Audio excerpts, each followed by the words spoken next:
హోలీ అంటే ఒకల మీద ఇంకోలు రంగులు జల్లుకుండే ఉంటది ఏడైనా. కానీ ఖమ్మం జిల్లా కూసుమంచి మండలం లోక్యాతండలో జరిగే హోలీ మాత్రం సంథింగ్ స్పెషలే ఉంటది. అంతటా ఒక్కనాడు హోలీ పండుగ అయితే ఈ ఊరోళ్ళకి మాత్రం 3 రోజుల పండుగ.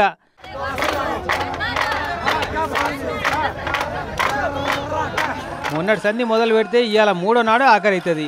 మొదటి నాడు మబ్బుల 3 గొట్టంగా నిద్రలేసి కాముని కాలుతారట కుల పెద్దలు లెక్కుండే గేడియా అనే పెద్ద మనుషులు. యాడికేళ్ళు షురువు అయిందంటే ఆ దినమంతా మళ్ళా తెల్లారి కూడా ఆటలు పాటలు పండుగే ఉంటది. ఇవాళ పండుగ పూటనేమో కాముని కాల్చిన బూడిది మీద చల్లుకొని రంగులు చల్లుకుంటారట. ఇంకా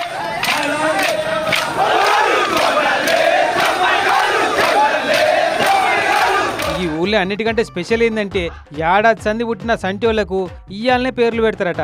ఇవాళ పేర్లు పెట్టిరంటే మళ్ళీ రేపటి సంధి ఊళ్ళో ఎంతమంది పిల్లలు పుట్టినా పేర్లు పెట్టాలంటే మళ్ళీ ఏడాది వచ్చే హోలీ పండుగ దాకా ఆగవలసిందేనట. ఈ పండుగకు ఎక్కడెక్కడికెళ్ళి చుట్టాలు దోస్తులను పిలుచుకుంటారట.